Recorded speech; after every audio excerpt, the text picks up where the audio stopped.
Sebagai tim kuasa hukum itu kan tetap mempertanyakan kepada pihak kepolisian.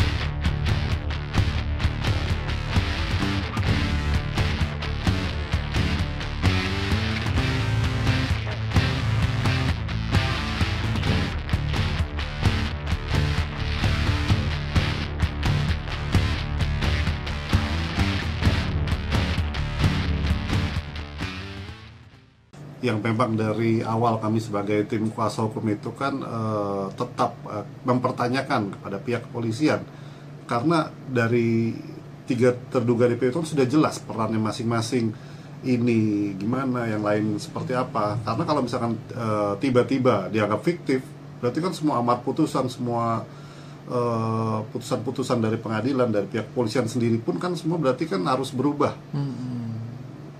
Jadi yang itu kita pertanyakan, dan juga yang kita perhatikan kemarin di sidang yang kedua kalau nggak salah itu kan memang dari pihak tim kuasa hukum Polda Jabar itu kan menyebutkan kembali peran mereka masing-masing gitu. Jadi itu kan memang menurut kita agak bersinggungan, jadi kok saling bertolak belakang gitu kan. Jadi kita tetap mengikuti persidangan ini, semoga nanti juga majelis hakim juga bisa lebih berada di tengah.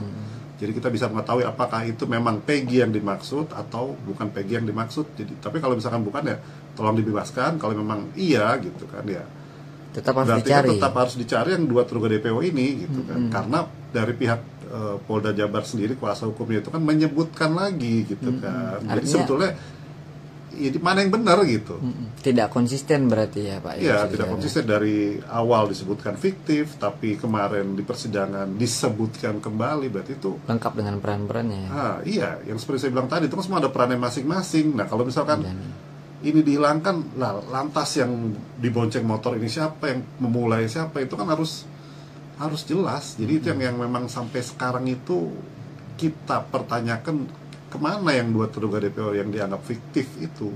Iya, dari awal kan tim Hotman 911 waktu itu Bang Hotman Paris juga bilang gitu kan, kasus ini hanya sekarang berfokus ke Peggy, tapi tidak mengindahkan 2 terduga DPO yang dianggap fiktif gitu kan. Jadi kalau kita melihat di kasus ini, kalau terus hanya di Peggy, nanti kan hanya 2 kemungkinan, antara Peggy itu ditetapkan sebagai tersangka atau dibebaskan, kan hanya 2 itu. Setelah itu masuk ke pengadilan, ya kasus kan dianggap selesai tanpa kita tahu kemana yang 2 terduga DPO itu kan yang harus jadi bagian yang dipertanyakan. Dan saya juga lihat dari kuasa hukum Peggy juga mempertanyakan, tapi kan memang dari pihak saksi ahli yang dihadirkan Polda Jabar kan juga seolah-olah membelokkan setiap ada pertanyaan kemana 2 terduga DPO itu. Peristiwa demi peristiwa selalu terjadi dan terus berkembang sepanjang hari.